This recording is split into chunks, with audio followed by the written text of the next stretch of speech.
Hello guys, tuni ni khuin zong explanation tha khat ngai ki dingin Minlen Kuki official channel hin kahin lim ki novin ahi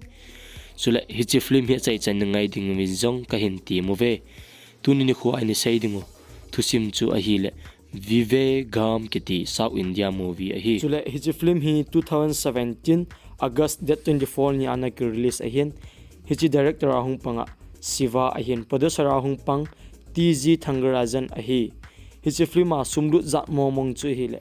Krol zale som thumalu nin chule hichi film in Krol zale som gup le sagi mutan hi hichi film a main role hin lo ho min chomcha ihin saidingu ahin hichina chun main hero ahung pang Ajay Kumar APS Ajith Kumar chule anunga ahung pang yanjani ata amina Kajal Aggarwal Natasha ata amina Akshara Haasan Arumai Prakasam APS ata amina Karunakaran chule hichi film a bad role ahung ki chim Aryan Singha ata amina Vivek Oberoi hichi film in head by lam dingovin counter terrorism agent pang Ajay Kumar APS hichi pa hi agamle nam ngailu chule aloi le pai ta santa chule a duty ki het mita khat so ahin la aman aloi ho in ama chon zo le movin chule gamle nam ngailu lo mi ya hi tinong anungo ovin hichi kiu chu hilovin lungsit na nai lo te in atimmet mama AK kiti pa chu ana thatnuwa ana paimango ahi athitai tia koyu AK chu ahung hingdo kenin aman atimmet ho chunga phua hin lakinin chule atimmet ho in gamle nam su sit dinga na koyu ana go no plan chu alol hit sa lona film khat chu ahi Vivegam hichi film ahung ki pat na in Serbia kiti hichi gammang forest achun security tampin duty hoi selena pu uvin hichilai muna hi Europo general secretary to Russian mafia kiti pa hi amani hi mancha khat ki le gohan ahi hichilai mancha ki le gulhan chu hi le weapon drive kiti hichi drive khat chu ahi hichi weapon drive kiti hi country dangin zong sumtam pia cho dinga a hol le jing khat chu ahi ahin la hichi weapon drive kiti hi pi ham ipia ki maham ti hichi sina ki munai pon hichilai gammang forest hi special army force in zone thuma ki homuwa hoisela gat bolu ahi hichi pet ta achun hichi film adinga man hero AK ki tipa chu weapon drive ki le anal hon insunga cha hunglu nin Europo general secretary le Russian mafia amani chona kapli in an thatta na hi hichilai mun hi army tampi in gat bol jong le AK dinga chu bailam ta ahunglu theina hi ama hi masanga counter terrorist special squad khat a hi ja chu ama dinga hichilai mun ahunglu hi ha salowa a hi aman weapon drive cho hin gu in ahin kila in chule hilai mun an chun chun ahung jam do tan a hi hiti chun army hon jong ahin da lovin ama jong dama ahungin dama chun miausin army ausin atin phan ne mayong last upain hichla kun chun ake chom la in chule ama le ma ki hu hing tan a hi chule sin chu ahung ki khialin Slovenia counter terrorist headquarter ahung ki muki nin hichi counter terrorist squad kiti organize hi UN nuya FBI CIA police Interpol kiti osanga jong hi thunai zo chungnung zo ahi counter terrorist squad member khat chun head commander pa koma ahin sayin Serbia kiti hijigamang foresta mel head lo mi khanin attack ana bolin chule Europo captain general secretary pa chona thatin ahin tin hichilai mi that pa hi mel head ahi pon chule ama hi mi thatna criminal nei ham tia record ka chek ngoyong le ka chek do povin ahin titan hichina chun head commander pan video footage so ka na hi le ama hi criminal khat hi ponte military training hoisela chai chule counter terrorist squad member khat hiding hi ti ahin saitan hi commander pan order ha in ama to best khat kum khana ma ho training hin la khom ho chu amho best chu record check ngovin lang chule amho la mi khat chun ama hi a head ding hi ti ahin saitan hi CTS counter terrorism squad kiti special team hoyong chun information chun ne hevin amas pena ki mu pai hele mai ama hi technical langa ching thim ta hin chule ani chan na member nu injong information chun ne hin ama hi le rachal ki ti a hi ama hi chem thim chule chema mi to kina thim ta khat chu an hi na hi athum chan na member pa injong information chun he kenin ama hi son ki ti a hi ama hin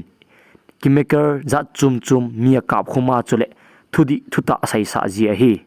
ali channa member pa hele Aryan Singha ama hin bol thene dang ima chan nei poi a hi wangala mai hlu hoya hoya hi amho information to he su Kevin abon chawin chule AK athitai tia koi pau ana hin hi alungo dong le jingen a hi chule man be rola hong ki chim Aryan Singha yong chun AK mona khol ki tan AK hi ama hin atha nom kenin hiji a chu ipiji ama hin Europo General Secretary pa chu atha hamti head nom ji in counter terrorist headquarter achun ahong lu tan a hi head command pa chun Victor Infinity ki ti lekha chu Aryan vet sa in hichi lekha akuna hi AK holdo deu hi atia hi le Aryani no ahin sein hichi lekha hi AK ji a hi tin scan a bolin avet sa tan a hi Aryan yong ahin sein ama hi ki ho special force team adinga head command na tu a hi AK hi bang sit ta a mission khat achina terrorist on ahin tha kha hi tiong na sein ahin la ama in athi ni ka za chun ke jong nu mo ka sal he jinge a hi wangi la ama in thilo hila aloi ho ke ho hi za hi aina zo le mo hi tin alung hangin chule head command pa ko ma chon sein AK mat na ding hi chi case hi ke nei pin tin Aryan in athumin a hi le head commander pang chon apitan a hi Aryan Singha to AK hi anaki gop thail he jing honin chule amanin mission ha ta jong ana chil honin chule amani mission tam pi jong na lo thing honin a hi hichi masang lagup flashback nga ahong kenin Australia muna AK le azinu yanjani yang kingai luta le kilong sita in anai cheng khom hanin amani hi paulo hi la Moscow kiti hichia cho an ke hauji lhona a hi Moscow kiti chu a hi le mit hibat a hi lo jong le thilkha su ging lai mit lai wa kiti ho ai thil bailam ta amani hi anake theilona chule anake hauji lhona a hi nikhat yanjani le AK jong awa a chil lhona agari chung to pe ta lhonin agari lhona red alert kiti alarm ahung gingen hichina chun AK mission tha khar mai tai ti head phanin amo headquarter CTS ahung tan chule aloi ho squad member ho to ke movin AK na teammate ho ahin dong ipi mission ham tia sa ya hile Minlen Nairobi Sydney kiti muna chun ling ha ho aki ho khat video khat an vet sa ovin hichina chun AK na hin sein hichilai mun hi hot zone ti chu gamsa hilo a hi itirana laimuna hi ling hi bunga ki ha ho ham atia hile amhola a Mike chun ahin sayin ultimate bomb kiti khade pu ke a hi atin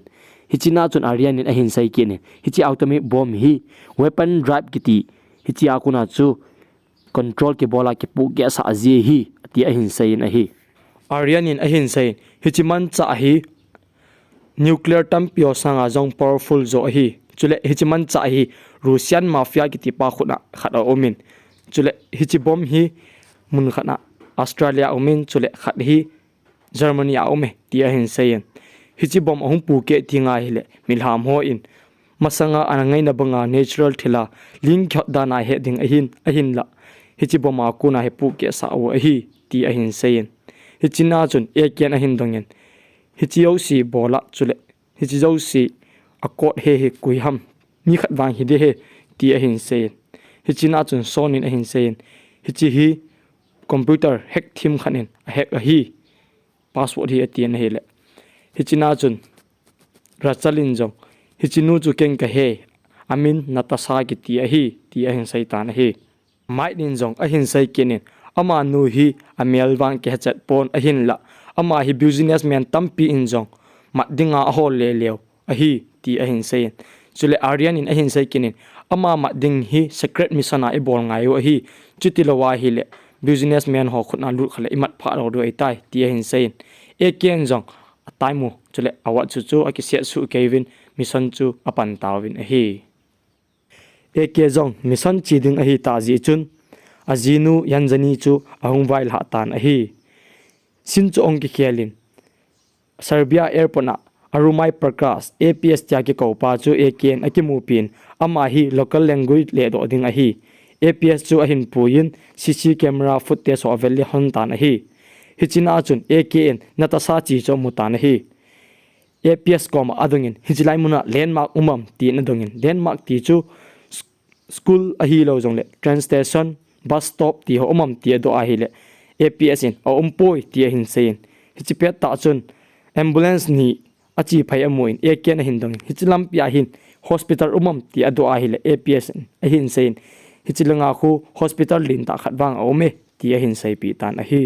AK jong khungai sot lovin hospital muna chun ahungin nurse khat koma hospital doctor ho list line chule AKN doctor ho phabe khat heng do in meeting a ball pin hichina chun Natasha lim chu let toma na vet se in doctor ho mit hei khusa chu hoi selena ven chizo phanin AKN doctor ho si na chi theu hitai ti a hin sein a hin la Dr. Alfred kitipa chu a khamin a den sai na hi hichina chun AKN hin sein ken ama nuji a thutam pi dongle phat lut walding a hi hichi sang chun game khat ki chim thon hite a hin tin AKN Dr. Alfred koma chun thudo thum ka hin nai ding na sai dia hi le na o ma red dot ho chu mang ding a hi ti a hin sai pha chun Dr. Alfred yong sniper man hon kap ding a gun he het phani na kisal he jing in a hi AKN hin sayin injo le to ma ka sa nu chu nang koma hunga surgery ki bolam atia hi le Dr. Alfred injong henge a hin ti na hi AKN hin dong kenin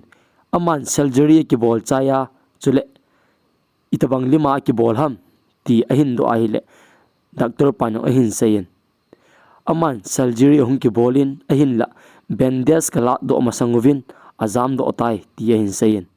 AKN Dr. Pa thu sai chu aven a hi le thudi thuta asai hi het phanin sniper man ho koma chun hin kap hi vin ti na het sa in chule Dr. Pa chul ha do tan a hi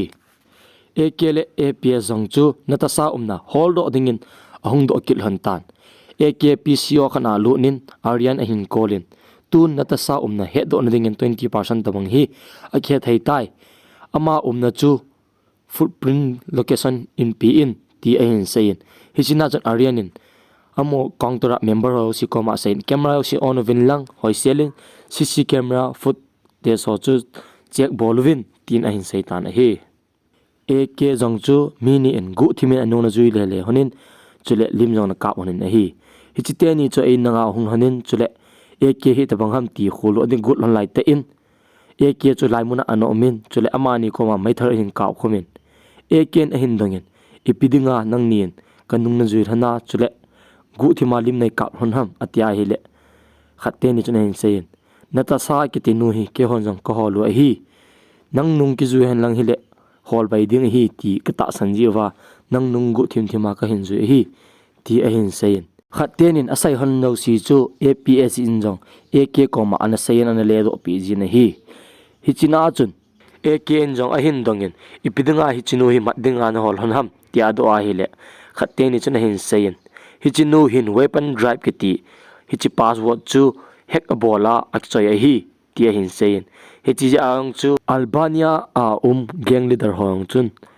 adong pa hi amat pi over chule asial pi hi ti a hin sein APS le AK yong information tham ga heram phanin hichimuna ko ni ahung do in chule AKN hichimun chu bomapu ke sa in khatte ni chu thatlam tan a hi AK le APS jong chu Albania gang group ho koma ahung hanin hichina chun APS wang chu laimuna hong hi aki chal he jingin hi ahin la AK wang chu isa nei nei lote no min AK na hin sen no ho boss pa ki mu pi no me atia hi le mi khat chun ke boss ka hi ti a hin se ya hi le AK hong lung hangin a vo in chule laimuna no chi chu vo in boss ka hi ti pa chu kot akha khomin a boss pa na adangin hichina chun AK ne he phanin a boss pa na in chung langa chun a hung ta na hi hichina mi an omlo si chu AKN khat in a vo in chule atha su ke jin hi azo zo ne a boss pa na in chung pena hung lu nin chule APS koma kot akha se in a boss pa chu a vo in chule chema akyang chu a alpin hichina chun eken a hin sayin na kyang chu hoisela na ki tu lawa hile thi long long jing jing chule minute som ka na thi jing ding a hi ti a hin sayin ki cha sa tan eken a hin dangin hichilaya Natasha dongo pa hi namat nova na koi ji hi ipg ham tia asaya hi le geng leader pa chun hin say nang lai muna kuna hinga na po ding hi kinem hi in lai muna thi jing ding a hi ti a hin say e ken jong anui sanin to hi minute ku bo wa ai tai ti na hin ki cha sa ken in hi le geng leader pa chun hin say Natasha dongo pa chu kamat nova chule Natasha koma mun khana weapon drive hack ball kin in lang bompu ke sa inti anup lo zia dong pa chu ka tha pe tai ti hin say na hi Aryan in zong eke chu call a hin bolin hichlai muna Natasha ahung zie ti foot test ka move ti a hin sai pi ta na hi eke na hin sayin Natasha dong pa ta sa chu hin pulunin ti a sa ya hi le geng le pa yong chun order pi in a hin pulut tawin hi hichina chun eke in zong geng le pa chu alu to mai thar na su tu in kap ding na gu in geng le pa chu hichi chun geng tampiang chun eke machana lo thei povin polanga po do sa kenen chule APS in kora kha khum kenen he APS in Natasha dong pa dim chun ka min chule eken akhuna ki bu chu avet na hile Hamilton Hospital C2386 kiti kor kha jong muin hichina chun Hamilton Hospital a nurse ho kha hin kolin nurse nu chun a hin sayin hichi pa chu ke ho patient a hi ti a sayin chile doctor chum khan yang a hin call kenin Hamilton Hospital ti chu ke ho hospital hi a hi wangilla C2386 kiti chu device khat code khat a hi location track na khat a hi ti a sai pi ta na hi eken doctor nu a hin dongin pacemaker chu track na bola chule location na ni het theidam ti a hin do a hi le doctor nu a hin sayin hichi pacemaker chu track ki bol thei ta poi tu hin wang off in tai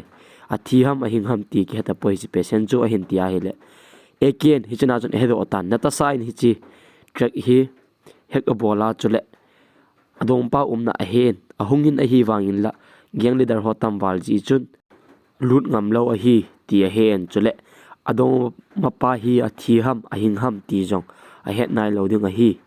ti APS ko ma hin saitan APS a hin dongin toy hoilangai pot do ding ham tia do a hi le eken i hung lut na ma mai pot han ding a hi ati pha nin APS so ki chal he jing ta na hi ahung pot do hana hi le polanga geng leader hotam pin kap de gul honin hichina chun eken ama ta sa chunga bom fit sa koi chavet sa hi le geng leader hong chun kap ngam hi win hichina chun APS le AK chu hilai muna kunin save ten hom pot do han ta na hi sin chu ong ki khelin amho headquarter CTS muna Natasha mat dingin plan gong ke tawin hi eken mai koma chun lim khala pi in hichilim hi hologram simin tin hologram khala sim sa tan hichina chun Natasha dong pan apung ki bu chu activate a boloven hiti chun mi pi za pi la khana akoi tan hichina chun Natasha in adong pa head phanin ahung phayen Natasha yong hacker team ta hi ji chun hilai muna CC camera yaw si chamana hack tan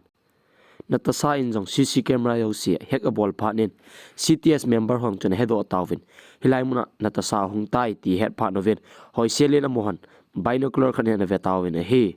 hichina chun Natasha in jong ama ki mal denga plan ki gung a hi ti head them phanin hichilai muna electricity ho jong a hack tha ke nin chule amohon hologram koi penu jong chu battery hung loi chule eken a hin saitan to hi kem plan b tin hologram koma bom ne khat apu ke sa in hichina chun eken a sain mi pi ho chu hilai buna kuna hungjam do ding a hi a hin la Natasha in bom pu ke na mun chu ajut ding a hi ti a hin sai pha nin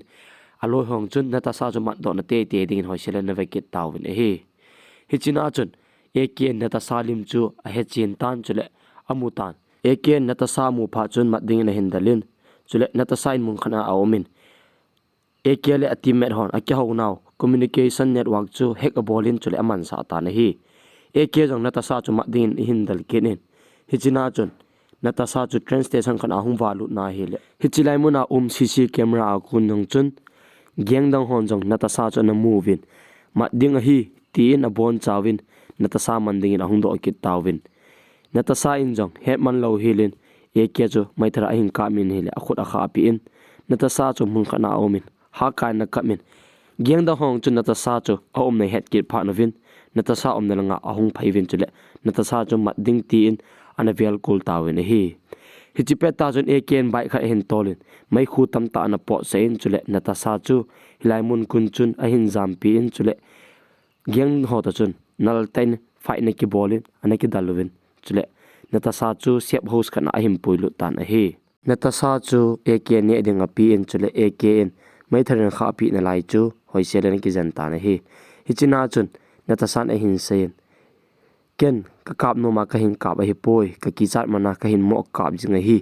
nei ngai da min ti ngai da myong na ge thomin hichina chun Natasha in athu sima hin sein hichilai muna Serbia ki ti giang ho in kadong pa chu ai mat pi uwa chule amu ho in nadong pa kala do dinga hi mun khana weapon drive chu hack ball kin in lang bompu ke sen atia ken kanup lo ja chu kadong pa tu chan ga yai ai mu sa lo chule ai sel pi o hitai ti na sayin AK kom chun eken jong Natasha cho hin sei pi in nadong pa chu amu hoin atha wa hitai ti hin sei pha chun Natasha jong al hi su zen ju ne na kap ta na hi hichina chun eken nunga ho ge cho kap thai lo chule lung helpful do hello dan dan chun nunga pp ki kap da ham kap hin tin jong anal hemin a hi Aryan in jong hichipet ta chun hin kolin AK koma chun hin seyin na koma nu chu hin thatnin lang chule ama kun chun weapon drop chu hin la in lang hungin tin he commander pan order him pi ti hin sei pha chun Natasha in jong a hin seyin ke nei that hi win chule hi chu weapon drop hi ken deactivate ong kabol thei tho hi ti hin sei pi pha nin Natasha in thuta sai hi eken jong he do phanin Aryan koma hin seyin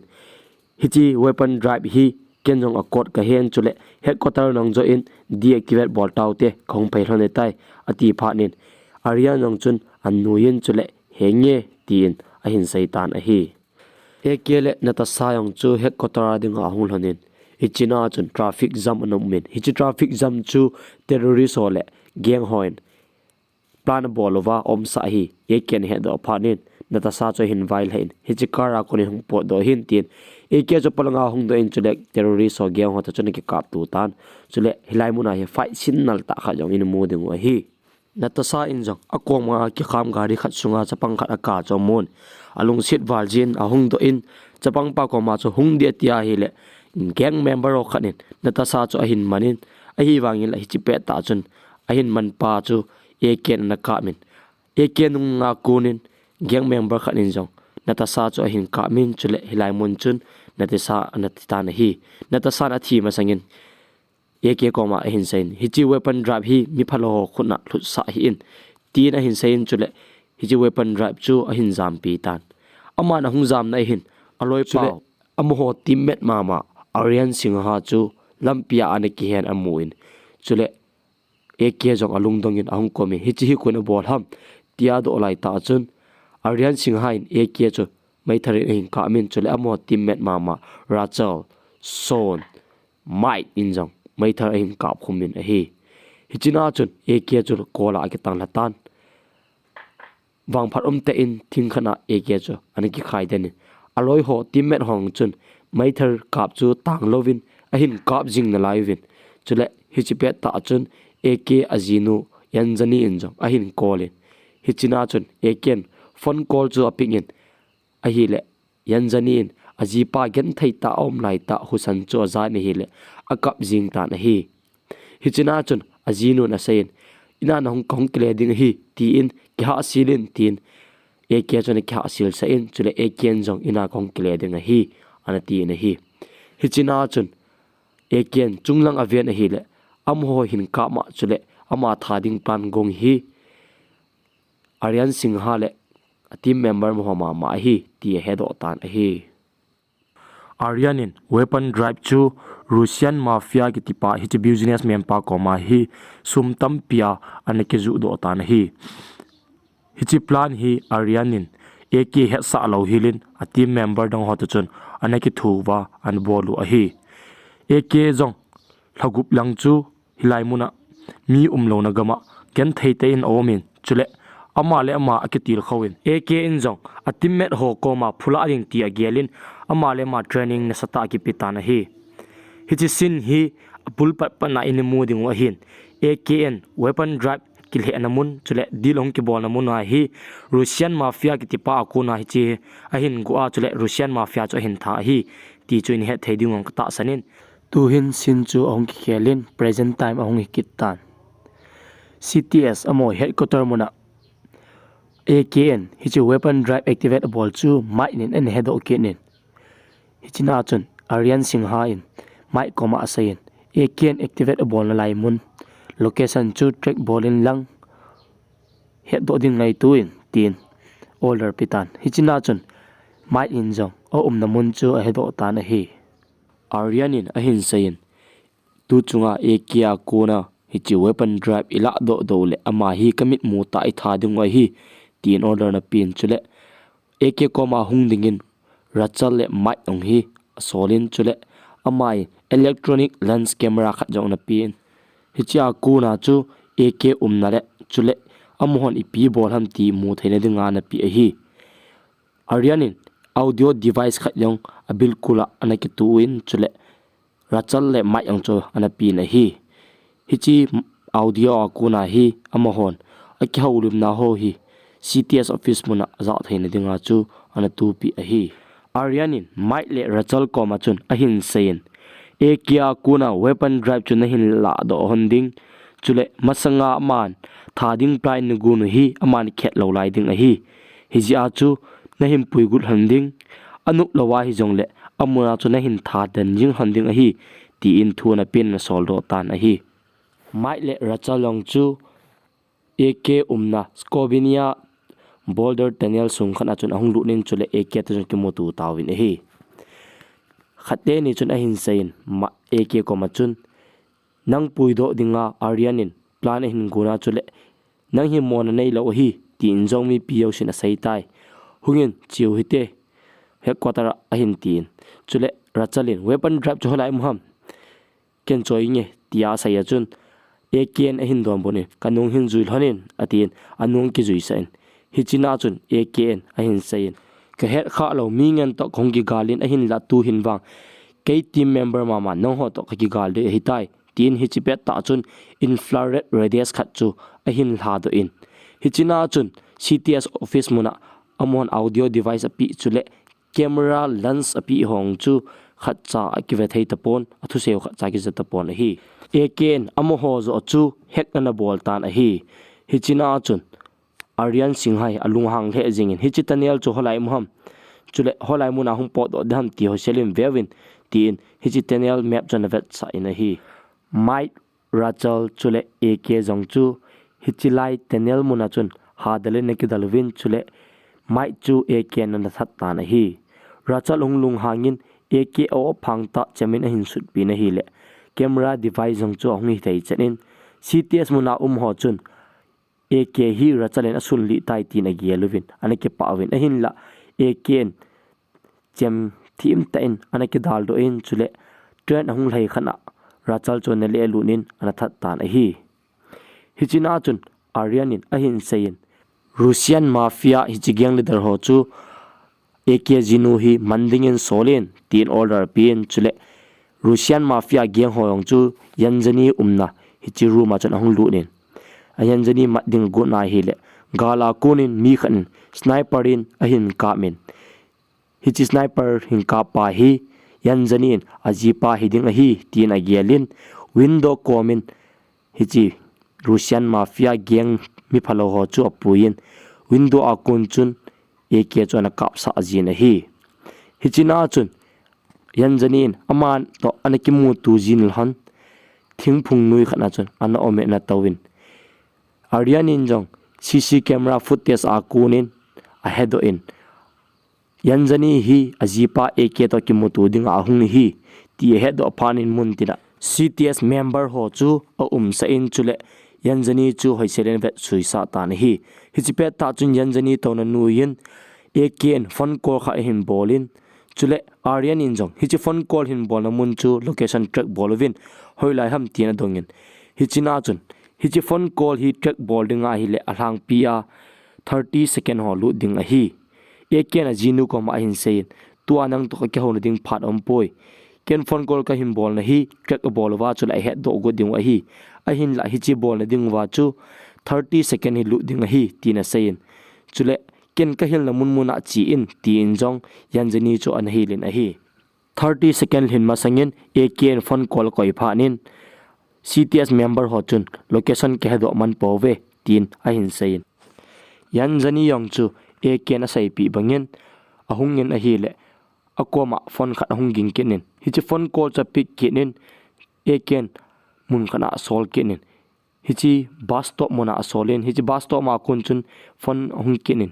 hichi phone cha pick kenin a hi le eken hin sein train station khana ga chi in tin train station khana aga soltan hichina chun Aryan Singha in AK hungam tin hoi selen CC camera in a ven a hin la hichi train hung hai pen khana chun phone khat hung ki be ekenin hichi phone a kun chun eken a hin sein tua na na pa na chu gam hello a hi night concert na mun khana hung lu nin tin a sein a hi le yanjani yong chu hung lu nin a hi le CTS member ho chun a hol mo ki tawin hi azo zonein ekele azinu chu akimo tul hanin eken azinu chu ama namuna ahin ki puin chule eken jong thilsu ho chungchanga thu tampi na sei pi na hi le yanjani jong ahin sein ama ho chunga phuna la ading a hi ti jong na til khowin chule Aryanin CTS headquarter muna conference meeting khana ana sein bomb blast tampi pu ke sa azila a chu ek jong hi zaw hi tin na sein chule eken India jong bompu ke sa dingin plan agunge ti hian sein chule ek jona mo su sai na hi chule sin chu ong ki khial kenin Aryan son chule business man partner lin ta khat to hin ahungwin a hil traffic jam lin ta kha nomen chule hichi traffic jam hi Aryan in a hen eken plan bola hichi traffic jam sa hi ti chu bailam te na hen chule hichi pe ta chun eken Aryan chu a hin kolin eken Aryan chu a hin dongin plutonium bomb ho chu holai na vui ham chule hoilai pen satellite apana launch na bol good ham ti in a hin dongin a hile Aryan chu ahung nuin eken jong a hin sein nangin nanui lo na ji pen ta chu ka he nagari chu bullet proof hi jana nui hi a hin la ken ka kap na mun khana ave vela ka ma hi le glass chu paiding a hi ti in jong a hin sein chule eken agari chu a hin ka min a hi le asunga to ho chu aki chawin chule traffic jam ji chun gari chol hai do thei pon hi hichina a chun sonin jong a hin sein eke koma hungdo in lang hoi seleng ke hote ti in a hin sein a hin la Aryanin eke na hin ka na building a chun squad team ho amanding na solu ne hin le eke jonam ta pon hi eke ju garden yaw khana hung thai kenin aman anakap na munjing lai ta hichi glass mama ja ka min a hi le hin kilhon piu businessman pa chona kap li in eke chona jam do ta na hi sonin jong kichata in Aryan ko ma hin dongin eke hi hungkit deham tia do a hi le Aryan in jong a hin sein nangin eke na kau ta aja chu hungkit ding a hin la kichahin hichi alarm wat se kila in lang eke na ko ma hung phat le hichi alarm wats bottom hi hin me en chutia hi le kena pe pena ka hu hu do ding a hi ti in son ko ma chana sei na hi AK jong chu Interpol police ho vanin ahung ke vanin chule amo CTS headquarter mona ragini to ahung thani AK jong polama chip khat be na hi le CTS headquarter mon chu thermal image in a pot tan hichina chun AK na hin sein hichi headquarter sungai ka galu ding chule weapon drive passport thu chule weapon drive hola la ya ti ho kan kholo ding chule khong do ding a hi ti na jinu ko ma sein chule eken jong chip chu akibe in amayong thermal image in akimo na hi chule ajino ko ma hin sein ka kom ka vela miom le na hin sai ding hi ti in jong headphone kha yong na pi in hi hichina chun aman in sung ka lu ting le CC camera ho hack na dinga hichi remote hi an choi lang chule ken me in ka ti pha na me ding hi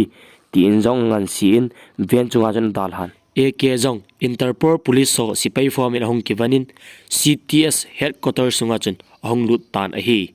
chule azinu yanjani chu achina ding lampi ki do in yanjani in jong ahin sai pin chule son umna na pha de hitai tin ahin sai pin hichina achun AK to sonong jo ki motu hanin AK na hin sai remote bottom chu me in tin azinu chami asa hile akoma CC camera jo si chu aki hektan a hi hichina chun son interrogation room ma in AK son chon henin anamanin chule chemical tampi na kap khomin AK in son chu thudo tampi na nayin plutonium bomb ho holai na vuyuwa chule holai sitilai apana launch na bolwan pu ke sadingu ham ti inan dongin a hile sonin thuta cho hen sayin New Delhi muna ka vuyuwen chule New Delhi muna pana launch ka bolwa ka pu ke sadingu hi ti hin sayin hichina chun sonin Aryan in napi elam what chu bottom chu ame in hichina chun Aryan in AK to son hi khomai tai ti hedo in hichipe ta chun yanjani in AK chu hin kolin yanjani chu naw nei ding hi ta ajin alunga vayen AK chu hin ko do ta ne hi Aryan in son na pi chu aman AK mat na dinga bol hi lo hi hichi time what chu ami a hi le pu ke na dinga zo na pi hi bang phar ta in yanjani in a hin kol ji in bom pu ke la chun AK na zaw te hin son bo chana thitan hi hichina chun Aryan in AK hi social media wanted khat hi tiana phun do ji chun AK in hospital na pui thei pon gynecology doctor in khana zo ana puin chule anavet sa ina hi gynecologist doctor nu ina ISTV Amy time channel khana AK chu wanted hi time phun phan AK en jong ki henin chule gu thimin ajinu yanjani chon ki puin ahong do ran ta na hi hichipe ta chun Aryan in AK cho hin kolin Aryan in hin sayin tun ken athum channa plutonium bomb nang chu pu ke sading in activate ka bol tai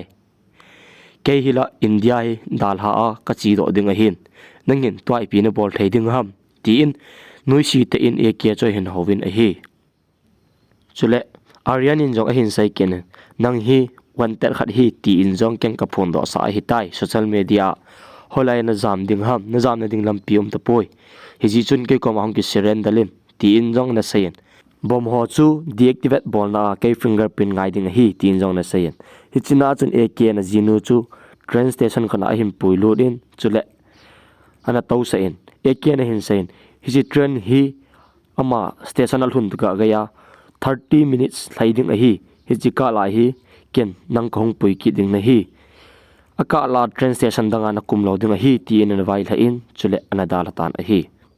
CTS office to kinai in khana AK chu alu ne ti CC camera kunin head ovin ji pha chun army ho Aryan in a solin a hi le hijlai in sunga chun video camera khana recording ne ki bol khat nomin hichina chun AK na sayin Aryan hi bungni ka sungai ka tha ding hi ti in a hin sayin hichina chun AK in Aryan koma bom ho sia pu ke sayin Aryan chu squad tampin CTS office muna him pulu ni hichipe ta chun Aryan gari akunin AKN high commander pan a hin sayin hilai muna kunin pot do ta hi in nang hi life attack na him bol hin chule ken nanga ding in security high force ho ka hin sol pi dinga hi ti in jong an sayin a hin la Aryan chu hilai muna chu num lo hi aji chu man bom pu ke sa ding plan agun ja chu hilai muna hi num lo hi chule AKN Aryan laptop cho ven holai satellite pana launch bola pu ke sading good ham tia vet le lai ta chun amana hedo tan 30 kilometers ki ka la hichi ki ka la a satellite khana ko na launch ki bolding hi ti hedo tan hi a hin la hichi 30 kilometer ki ka la satellite hi zat ham ti khulin a hi le hichi ki ka la satellite zakhat awmin a hi hichi na chun eken satellite zakhat he bona sat dang ki bolding hi pung thum ka sunga hi ki bol man loading a hi ti hedo ke nen eken ipi ki bol phadam ti na agialin hi le hichina chun Natasha na sai khat automatically activate ki bol thai thil chu electricity power a ku na hi ti na sai khat nomin hichi cho hin gyal do in 30 km sau hichi ki ka la sunga electricity ho hi abonin shut down ki bol le hichi lai satellite hoyong hi achama amale ma launch ki bol thai loading hi ti gel ro pha ne electric city station ho achu chiding in gang chelen agari in ahung tan a hi Aryanin asu ho khat ahin kolin automate bom chu 3 hours ading a launch ki bol hin ape pe nin khialin lang 25 minute in coin ti na hin sein hi le asu pang chu hin sein nang fingerprint zaw lawa hi le chi ki khial thei lo ding a hi a hin ti pi in Aryanin plutonium bomb chu tha activate a bol num ji chun high command pa kom azaw a hin sein AK in now CTS munazo hi plan bolin chule bompu ke sa deng gong tai ti information ka he ati na zo zo nel hemin chule CTS office muna ko na squad tampi to hung do in ahung kilon pi squad ho chu athanin chule gari chomhan ama hung ke in a hi chule hichilanga zong AKN electricity station muna achin chule electricity ho shut down aban ban ya na go boltan a hi Aryan in zong AKN electricity shut down bol cho he in a hi hichina chun aman video footage khana AKM win hichla AKM wa hi achang a hi ajinu lam ti in alung angin gelin chule ajinu mat do na dingin social media AK hi athitai ti in ISTV Impact TV Tom channel chule DD news wa in jong TV na hin su tawin a hi hichina chun yanjani in AK hi athi tam tin ata san ta benin chule AK thi thu hong ki sei chu ISTV Impact TV Tom channel chule DD news so aong ki su chama no anamutan a hi Aryanin hichi thu su asu hi hek bol a hi chule aman hichi news ve ho chu amial vet do thain dinga chu aman an bol a hi hiti chun yanjani in jong ata lo ham ti he thaina dingin numai khat let to ma hong ve in hi le Aryanin jong yanjani chu amudo tan ama hi mat dingin ape penin mi solen ma sa ki tan hi AK in jong hiti chun munchu ma ga chi in electricity ho bonin ga shut down khat bo wat hi tai hi chi pet ta chun Aryan in ahin kolin najinu hi kamanwe ti in ahin sein ahin la AK na ta san hin proof nei vet sein ti in proof vet sein chule video callin ajinu chan vet sein hi Aryan in noi si ta in AK chu hin sein tu hin nang koma option ni ome khachu nagamle na nam na hu numam khachu najinu na hu numam hichi option ni hi kilhanin ahin tin hichina chu yanjani in hang san te na hin sein option thum jang ome hichi chu nang tha ding a hi ti he in sein hichina chun Aryan gat hon AK hunge ti information a hin pin hichina chun Aryan alungdong le jing in a hi Aryan in agelin a hi le yanjani in enjoy video call a chu AK hi Moscow kiti hichi akuna chu location a sai pi hitai ti hin hedo kenin a hi AK jong ajinu na sai pi na hichi location a chun ahungin chule Aryan squad hot chun ahung ke nawin hichilaya fight sin hi vetnum ta a hi chule AK chu ahung lunin Aryan chu mai thara hin kamin chule Aryan nong team ta in ki dal doi na hin la AK to khunin fight ni ki bol hanin hichina chun minute sombo awat hichi bompu ke ding chu Aryan fingerprint a konin unactivate a bolin chule Aryan chu na that tan a hi hita bom na sata apu ke a agamle anam chule khuhe phalo mi hing tampi thiding chu AK ana hu do in chule bompu ke dinga plan na gung aloi le pai mi phalo yo si chon man na thatnin yanjani le AK jong naw khat na nei hanin chule agari hana mission tha khat ome ti in elat khat hong gingen hiti chun happy ending in hichi film chu an ki chai tan a hi tuni ni khuwa explanation hin bol naw wa in sai thing lo chule in sai wa no omnong le ki ngai da mo hitin lunglin ta ka viewer ho si ko ma ka team num na chu hichi explanation ngai nom wa hile like comment chule share nei ne bol pi win ti chu ka hin se hin chule explanation dang chule explanation num jong in ngai theina ding ovin hichi channel hi subscribe yang ni bol pi win ti chu ka hin se hin tu ni ading in hi chan chona nga taw hite na bon ovin bye bye